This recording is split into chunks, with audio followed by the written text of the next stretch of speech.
نور دربي بالقرآن واشرح صدري بالإيمان واغفر ذنبي يا رحمن واستر عيبي يا منان.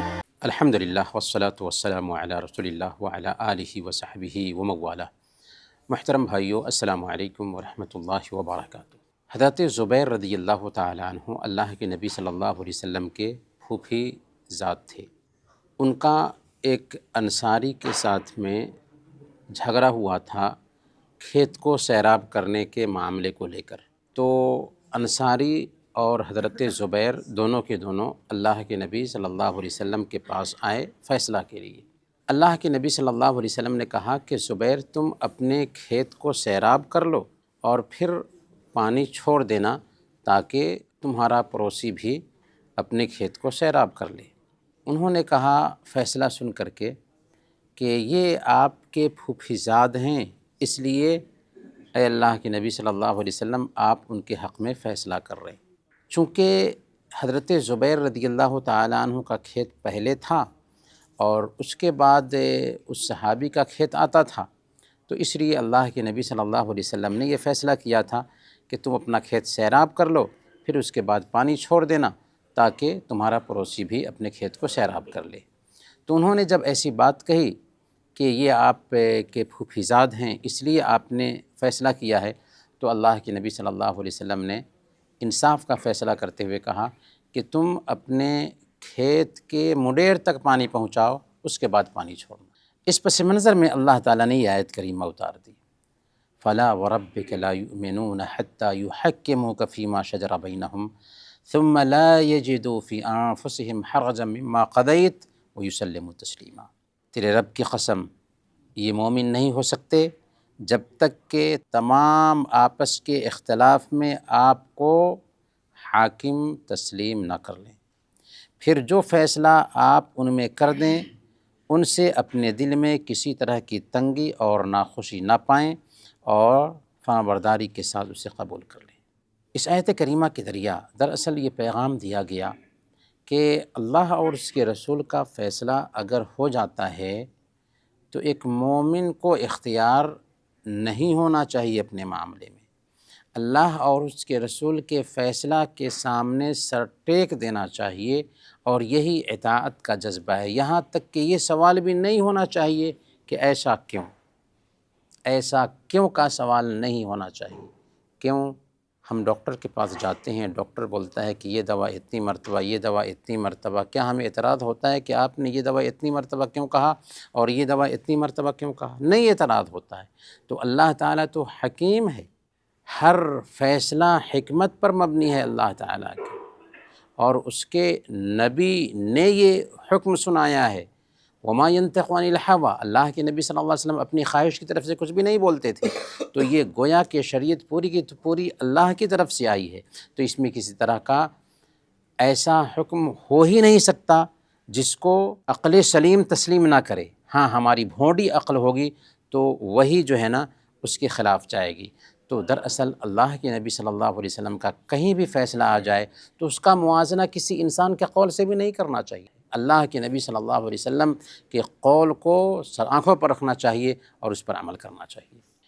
مدینہ میں ایک منافق تھا، اس نے چوری کی. اس کا نام تھا طعمہ بن عبیرق. ایک انصاری کی زرہ چرا لی. جب زرہ کی کھوج کی اس انصاری صحابی نے تو پتہ لگا کہ طعمہ بن عبیرق نے یہ زرہ لی ہے.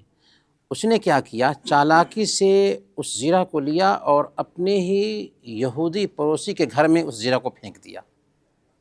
اور طعمہ بن عبیرق نے کہا کہ میں نے زرہ نہیں لی ہے، اور اس پڑوسی کے گھر کی کھوج کی گئی تو یہودی کے گھر سے وہ زرہ نکلی.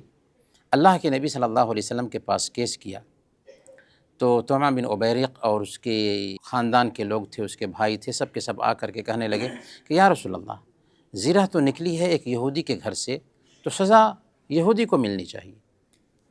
اللہ کے نبی صلی اللہ علیہ وسلم بھی ایک انسان تھے، ظاہر میں فیصلہ کرتے، تو یہودی کو مجرم قرار دینے لگے تھے کہ اللہ تعالیٰ نے یہ آیت کریمہ اتار دی. انا انزلنا الیک الکتاب بالحق لتحکم بین الناس بما اراک اللہ ولا تکن للخائنین خصیما۔ بے شک ہم نے قرآن حق کے ساتھ نازل کیا ہے تاکہ آپ لوگوں کے درمیان اللہ کی دی ہوئی بصیرت کے مطابق فیصلہ کریں، اور آپ خیانت کرنے والوں کی طرف سے دفاع کرنے والے نہ بن جائیے۔ چونکہ اللہ کے نبی صلی اللہ علیہ وسلم بھی انسان تھے، چوری ہوئی ہے، زرہ بھی مل رہی ہے، لیکن زرہ مل رہی ہے یہودی کے گھر سے، حالانکہ چوری کرنے والا طعمہ بن عبیرق ہے، اس نے اس زرہ کو پھینک دیا یہودی کے گھر میں۔ تو اس طریقے سے شک جا رہا تھا یہودی پر، اللہ کے نبی صلی اللہ علیہ وسلم یہودی کے خلاف فیصلہ کر رہے تھے، اللہ تعالیٰ نے وہاں پر انصاف کا فیصلہ کر دیا۔ تو اس سے پتہ یہ چلتا ہے کہ اسلام انصاف پر مبنی دین ہے۔ اللہ کے نبی صلی اللہ علیہ وسلم کے اوپر یہ حکم اتار کر کے اس بات کا اعلان کیا اسلام نے کہ اسلام انصاف کا مذہب ہے اور کسی کے اوپر الزام نہیں ڈالا جا سکتا۔ اس میں ایک اہم نقطہ جو سمجھنے کو ملتا ہے وہ یہ بھی ہے کہ اللہ کے نبی صلی اللہ علیہ وسلم غیب نہیں جانتے تھے۔ اگر اللہ کے نبی صلی اللہ علیہ وسلم غیب جانتے ہوتے تو کہہ دیتے کہ طعمہ بن عبیرق چور تم ہو اور تم نے زرہ کو پھینک دیا یہودی کے گھر میں، اور خواہ مخواہ یہودی کو تم بدنام کر رہے ہو۔ لیکن اللہ کے نبی صلی اللہ علیہ وسلم ظاہر میں فیصلہ کرتے ہیں۔ اس سے پتہ یہ چلتا ہے کہ اللہ کے نبی صلی اللہ علیہ وسلم بھی انسان تھے، غیب نہیں جانتے تھے۔ اگر غیب جانتے ہوتے تو اللہ کے نبی صلی اللہ علیہ وسلم کے دندان مبارک جنگ احد میں شہید نہ ہوتے۔ اگر غیب جانتے ہوتے تو اللہ کی نبی صلی اللہ علیہ وسلم کی بیوی حضرت عائشہ صدیقہ رضی اللہ تعالی عنہ پر تہمت لگائی گئی اور 1 مہینہ تک خود اللہ کے نبی صلی اللہ علیہ وسلم پریشان رہے۔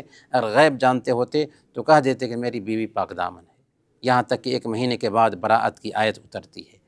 اللہ کے نبی صلی اللہ علیہ وسلم غیب نہیں جانتے تھے، اسی لیے اللہ تعالیٰ نے فرمایا قُلْ لَا أَمْلِكُ لِنَفْسِي نَفْعًا وَلَا ضَرًّا إِلَّا مَا شَاءَ اللَّهُ۔ آپ فرما دیجئے کہ میں اپنے آپ کے لیے نفع اور نقصان کی امید نہیں رکھتا، اللہ جو چاہتا ہے وہی ہوتا ہے۔ وَلَوْ كُنْتُ أَعْلَمُ الْغَيْبَ لَاسْتَكْثَرْتُ مِنَ الْخَيْرِ، اگر میں غیب جانتا ہوتا تو بہت ساری بھلائیاں سمیٹ لیتا۔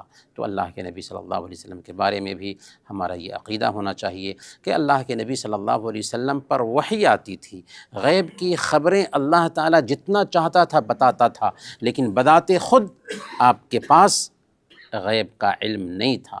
غیب اللہ کے نبی صلی اللہ علیہ وسلم نہیں جانتے تھے، غیب کی خبریں اللہ تعالیٰ بتاتا تھا، اور غیب کی خبریں سارے انبیاء کو آیا کرتی تھی، لیکن ان انبیاء کے پاس غیب کا علم نہیں ہوا کرتا تھا۔ انہی باتوں کے ساتھ آج کا درس ختم کرتے ہیں۔ وصلی اللہ علی نبینا محمد وعلی آلہ وصحبہ اجمعین۔